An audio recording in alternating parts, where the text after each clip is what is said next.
ডাইনোসরের সবথেকে closest relation. এরপরে আমরা দেখব জীবন্ত ডাইনোসর। খুব অ্যাগ্রেসিভ হয় আর আচমকা মানে সামনে কোনো ওরা মনে হচ্ছে যখন বিপদ আছে তখন ওরা ওদের পায়ের নখ ভীষণ ধারালো, স্টিলের মধ্যে ওরা ফুটো করে দিতে পারে, স্টিলের পাত এতটা ধারালো ওদের। দেখতে অলমোস্ট একটা র্যাপটরের মতন, আমরা জুরাসিক পার্কে যে র্যাপটর দেখেছি তো অলমোস্ট একটা র্যাপটরের মতনই দেখছি। এখন আমরা দেখতে চলেছি আলিপুর জুয়ের 150তম বছরের সেরা উপহার, যেখানে আমরা থাকবো খাঁচার মধ্যে আর পাখি বা বন্য প্রাণী পাখি পশু থাকবে হচ্ছে উন্মুক্ত অবস্থায়। হরিণের যত প্রজাতি আছে সব থেকে স্মল প্রজাতি হচ্ছে এইটা, মাউস ডিয়ার। এদের খেয়াল করে দেখা যাবে পরিণত যাদের তাদের মধ্যে 4টে শিং লক্ষ্য করা যায়। এরকম এটার সামনে যেটা আমরা দেখছি এটাও এক ধরনের লিমার, ওই যে লেখা আছে ব্ল্যাক অ্যান্ড হোয়াইট রাফট লিমার, এটাকে আমরা বাংলায় গন্ধবকুল বলে থাকি। এবার আমরা কি দেখতে চলেছি? অ্যালডেবার্ট দ্বীপের কচ্ছপ। অ্যালডেবার্ট দ্বীপের জাইন্ট কচ্ছপ বলা হয়, পৃথিবীর সবথেকে বড় প্রজাতির কচ্ছপ। দুটো কচ্ছপ আছে, একটার নাম হচ্ছে কথা, একটার নাম কলি। হ্যাঁ, এই যে সামনেই এটা কথা না কলি। কিউরাসো প্রজাতিরই একটা ভাগ, এটা হচ্ছে হেলমেটেড কিউরাসো। এবার হেলমেটেড কেন বলা হচ্ছে আশা করি আপনারা দেখেই বুঝতে পারবেন, মাথায় একটা হেলমেট শেপের আকৃতি রয়েছে, এই জন্য হেলমেটেড কিউরাসো বলা হয়। আর এটাও মূলত দক্ষিণ আমেরিকানই এক ধরনের পাখি।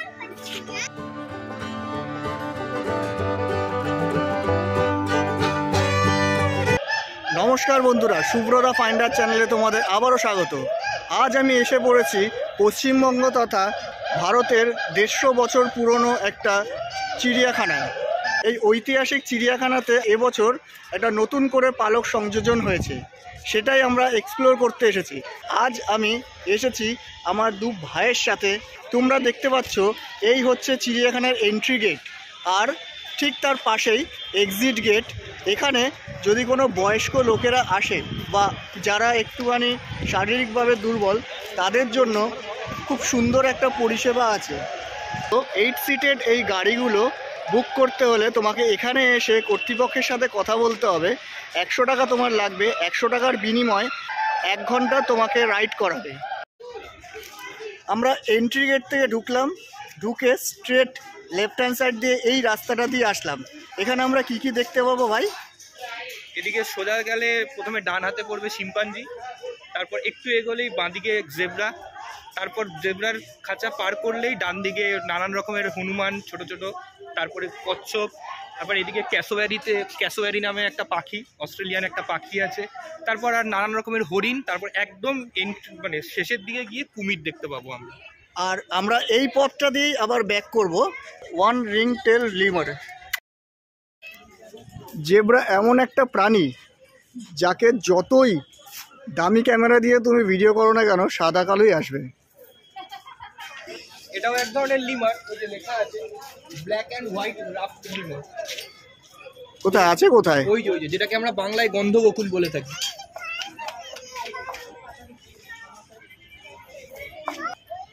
এরপরে আমরা দেখব জীবন্ত ডাইনোসর। সেটা আবার কি? ডাইনোসরের সবথেকে ক্লোজেস্ট রিলেশন। পাখিটার নাম হচ্ছে ক্যাসোয়ারি। এটা হচ্ছে একটা অস্ট্রেলিয়ান পাখি, এখানে কোথাও পৃথিবীর আর কোথাও পাওয়া যায় না, একমাত্র অস্ট্রেলিয়াতেই পাওয়া যায়। খুব অ্যাগ্রেসিভ হয় আর আচমকা মানে সামনে কোনো ওরা মনে হচ্ছে যখন বিপদ আছে তখন ওরা ওদের পায়ের নখ ভীষণ ধারালো, স্টিলের মধ্যে ওরা ফুটো করে দিতে পারে, স্টিলের পাত এতটা ধারালো ওদের। দেখতে অলমোস্ট একটা র্যাপটরের মতন, আমরা জুরাসিক পার্কে যে র্যাপটর দেখেছি তো অলমোস্ট একটা র্যাপটরের মতনই দেখছি। এটাতে মোটমাট আমরা ওয়ার্ল্ড ম্যাপের সবকটা কন্টিনেন্ট দেখতে পাচ্ছি। এটা হচ্ছে তোমার আমাদের ওশিয়ানিয়া বা অস্ট্রেলিয়া যেটা বলি। অস্ট্রেলিয়াতে এই পাখিটা নিউ গিনি, অস্ট্রেলিয়া, জর্জিয়া এইসব সব জায়গাতেই দেখা যায়। আর এই অস্ট্রেলিয়ার এই লাল ম্যাপগুলো যেখানে পয়েন্টিং করা সেখানে পাখিটা দেখা যায়। অ্যাকচুয়ালি এটা এক ধরনের লামা, উট প্রজাতিরই এক ধরনের প্রাণী। এগুলো নর্থ আমেরিকার সাইডে মানে ঠান্ডা জাতীয় যে কোনো জায়গায় পাওয়া যায়। গায়ের পশম দেখলেই বোঝা যাচ্ছে যে এটা একটা শীত প্রধান জায়গার প্রাণী। বা জানি না এই জিনিসটা তোমরা কখনো লক্ষ্য করেছো কিনা, এটা হচ্ছে মাউস ডিয়ার অর্থাৎ মাউস হরিণ। হরিণের যত প্রজাতি আছে সব থেকে স্মল প্রজাতি হচ্ছে এইটা, মাউস ডিয়ার। এই দিকটা বেসিক্যালি হরিণের বিভিন্ন প্রজাতি আমরা দেখব। আমরা লেফট হ্যান্ড সাইডের এই পরপর খাঁচাগুলোতে কি আছে সেগুলো দেখতে দেখতে যাব। আর ঠিক রাইট হ্যান্ড সাইড থেকে দেখতে দেখতে ফিরবো। এক ধরন ওটা হচ্ছে চিতল হরিণ বা স্পটেড ডিয়ার, ওই যে যার গায়ে স্পট। রামায়ণে রাবণের মামা মারিচ যার রূপ ধরেছিল চিতল হরিণের। আর এটা হচ্ছে কাকর হরিণ। কাকর হরিণ হচ্ছে মানে জঙ্গলে যখন বাঘ প্রবেশ করে তখন সবার আগে টের পায় এরা। কাকর হরিণ খুব জোরে চিৎকার করে, এই জন্য কাকর নাম। ওকে। বাঘ যখন আসে তখন সবার আগে এরা টের পায়, আর এরা তখন প্রাণপণে চিল্লাতে থাকে, অন্যান্য পশু পাখিদেরও সাবধান করে, এই জন্য এর নাম কাকর হরিণ। আর ওইটা হচ্ছে স্পটেড ডিয়ার বা চিতল হরিণ বলে। এবার আমরা দেখতে পাচ্ছি কৃষ্ণসার। বিশেষত্ব হচ্ছে শিঙে। আচ্ছা। এই শিংটা এত সুন্দর, পুরো স্প্রিং এর মতন পেঁচানো সোজা শিংটা। শিংটা মানে কাছ থেকে যদি দেখানো যায় তাহলে বোঝা যাবে যে শিংটা কতটা সুন্দর। ভারতবর্ষে যত হরিণ পাওয়া যায় তার মধ্যে সব থেকে বড় কয়েকটা প্রজাতির মধ্যে একটা, এদের নাম হচ্ছে বারাসিংহা। এদের শিংয়ের বিশেষত্বের জন্যই এদের নাম বারাসিংহা, যদিও এটি একটি পরিণত হরিণ নয়। চট করে দেখলে মনে হবে যেন একটা বাছুর দেখছি আমরা, সামনে যেটা খাচ্ছে নিচু হয়ে, দেখলে মনে হবে একটা বাছুরের পিছনটা দেখতে পাচ্ছি। দেখো এবারে আমরা কি দেখতে চলেছি? এবার আমরা দেখবো আমার স্পেশালি আমার সব থেকে পছন্দের জিনিস। আমি এমনিতেই বরাবরই র্যাপটাইল প্রেমী, সরীসৃপ আমাকে বরাবরই আকর্ষণ করে। এখন আমরা দেখবো কুমির। আচ্ছা। ভারতবর্ষে যে 3 প্রজাতির কুমির পাওয়া যায়, এক হচ্ছে সল্টিস বা নোনা জলের কুমির, যেটা আমরা সুন্দরবন অঞ্চলে দেখতে পাই। আর একটা হচ্ছে মিঠা জলের কুমির, মানে মিষ্টি জলের কুমির যেটাকে আমরা বলি। আর একটা হচ্ছে ঘড়িয়াল বা কামড়, যাদের মুখটা সরু লম্বা হয়ে থাকে।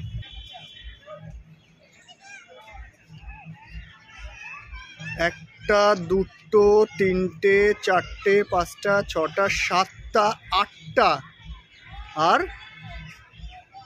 এখানে একটা ছিল যেটা প্রথমেই তোমরা দেখতে পাচ্ছিলে। নখানা কুমির এই জায়গাটায় আছে। আর এগুলোকে বলে মার্শ ওয়াটার ক্রোকোডাইল বা মিঠা জলের কুমির। আমি যেরকম আগেই বললাম যে ভারতবর্ষে কুমিরের 3টে প্রজাতি পাওয়া যায়, তার মধ্যে মিষ্টি জলের কুমির, নোনা জলের কুমির আর ঘড়িয়াল। তাতে আপনারা এখন যেটা দেখতে পাচ্ছেন সেটা হচ্ছে মিষ্টি জলের কুমির।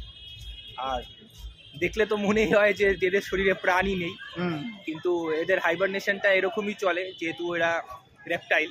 আর আমরা জানি যেরকম রেপটাইল অ্যাম্ফিবিয়ানদের মধ্যে হাইবারনেশন একটা স্বাভাবিক প্রক্রিয়া, যেমন ব্যাং, সাপ এদের মধ্যে দেখা যায়, সেরকম কুমিরেরও হাইবারনেশন চলে।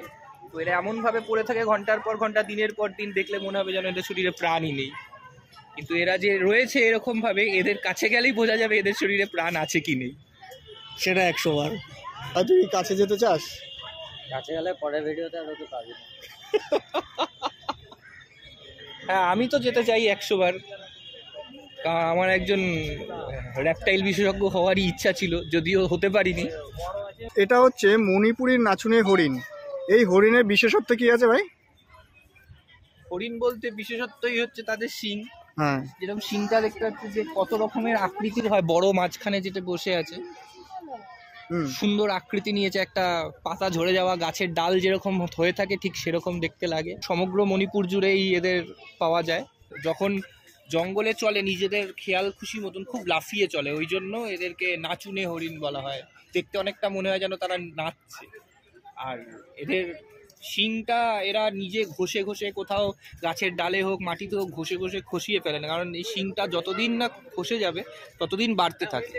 আর বাড়তে বাড়তে একটা সময় এমন হয়ে যায় যে ঘুরে এই শিংয়ের আকৃতি এমন হয়ে যায় যে এদের নিজের শরীরকেই ক্ষতি করে ফেলে এই শিংগুলো, শরীরের মধ্যেই ঢুকে যায় আবার।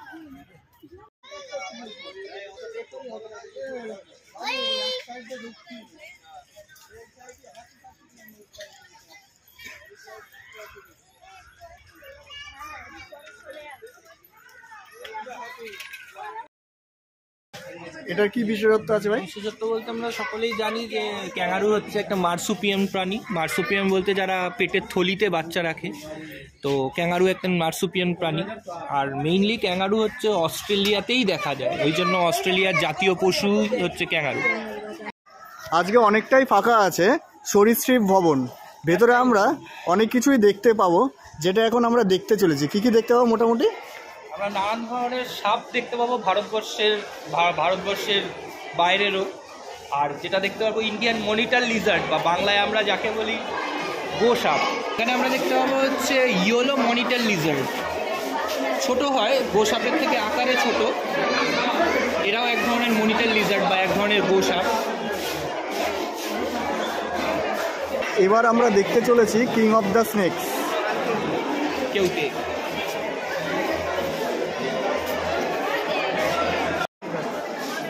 আমরা যেটা দেখতে পাচ্ছি এটা হচ্ছে বার্মিজ পাইথন। বার্মিজ পাইথন বলে অর্থাৎ সারা এশিয়াতে এদের দেখা যায়।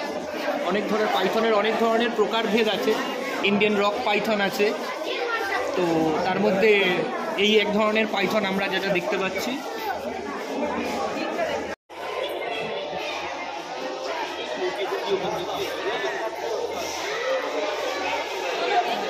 কি কি খায় এই প্রাণীগুলো? ছোটোখাটো মাছ, ইঁদুর। আর এমনিতে পাইথন প্রজাতি যেহেতু এরা নিজের থেকে অনেক বড় আকৃতির, যেরকম মুরগি বলো, বিড়াল ফিড়াল বলো, সব কিছুই খেয়ে নেবে। হজম করতে পারে, হজম করতে এদের ক্যাপাসিটি ভীষণ। আর চোয়ালটা 4 ভাগে ভাগ হয় এদের, মানে আমরা দেখে আন্দাজও করতে পারবো না যে কত বড় এদের হাঁট হতে পারে। এটা আমরা দেখছি ইয়েলো অ্যানাকন্ডা। ইয়েলো অ্যানাকন্ডা হচ্ছে ছেলে হয়, আর গ্রিন অ্যানাকন্ডা হয় মেয়ে। আর এদের সমগ্র ল্যাটিন আমেরিকা জুড়ে পাওয়া যায়, মানে ব্রাজিল, পেরু, আর্জেন্টিনা, পেন্টানাল, সব মানে সারা ল্যাটিন আমেরিকা জুড়ে এই সাপ পাওয়া যায়। আর পৃথিবীর সব থেকে ভারী আর সবচেয়ে বড় সাপ।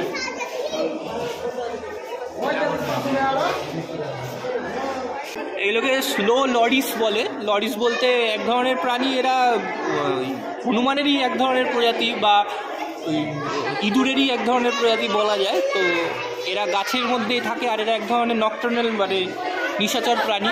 এরা রাতেই বেরোয়। আর এদের এক ধরনের বিশেষত্ব হচ্ছে এদের হাতের মাঝের আঙ্গুলটা অনেক বড় লম্বা হয়। আর এরা এই আঙ্গুল দিয়ে এই পিঁপড়ের গর্তের মধ্যে আঙ্গুল ঢুকিয়ে তার মধ্যে দিয়ে পিঁপড়ে বার করে খায়। চোখগুলো লাল লাল বড় গোল গোল হয়। জঙ্গলের রাজা, জানি জঙ্গলের রাজা সিংহ, কিন্তু রাজার থেকে কোনো কম নয় যাকে আমরা দেখতে পাচ্ছি। বিজ্ঞানসম্মত নাম প্যান্থেরা টাইগ্রিস, যাকে আমরা বলি রয়্যাল বেঙ্গল টাইগার। তো নামের আগে রয়্যাল আছে মানে আমরা বুঝতেই পারছি যে তার মানে কি জিনিস আমরা দেখছি। সমগ্র সুন্দরবন জুড়ে এর আধিপত্য। একমাত্র ভারতেই দেখতে পাওয়া যায়, তাই বলা যায় যে ভারতের একটা ঐতিহ্য, ভারতের একটা গর্ব। এখন আমরা দেখতে চলেছি আলিপুর জুয়ের 150তম বছরের সেরা উপহার। এখানে আমরা থাকবো খাঁচার মধ্যে, আর পাখি বা বন্য প্রাণী, পাখি পশু থাকবে হচ্ছে উন্মুক্ত অবস্থায়। চলো এবার আমরা ভিতরে ঢুকে একটু দেখে নিই যে কি কি ব্যবস্থাপনা আছে বা কিরকম লাগছে দেখতে। এই দেখো, সম্পূর্ণ তোমার এই যে ওয়াকিং যে এরিয়াটা আছে সম্পূর্ণটা কাচ দেওয়া আছে, মানে এরকম একটা ফ্রেম করা আছে। আর তার দু সাইড দিয়ে এই রকমের ব্যবস্থাপনা আছে। উপরে যদি দেখো তাহলে এরকম ব্যবস্থাপনা আছে, যেখানে পাখিরা একটা বিস্তর জায়গা পেয়ে যাচ্ছে ওড়ার জন্য। মানে এই জায়গাটায় তোমরা আগে এসেছো, এই জায়গাটাতেই 2024 সালে 150তম বছরে এই জায়গাটাকে নতুনভাবে ঢেলে সাজিয়েছে। আর এই জায়গাটার রূপটা ঠিক এই রকম হয়েছে।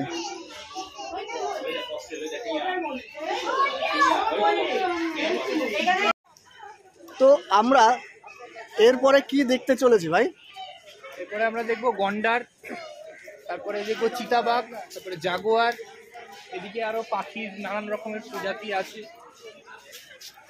তো এই পুরো জায়গাটা এখনো পর্যন্ত আমরা 2 ঘন্টায় কভার করলাম।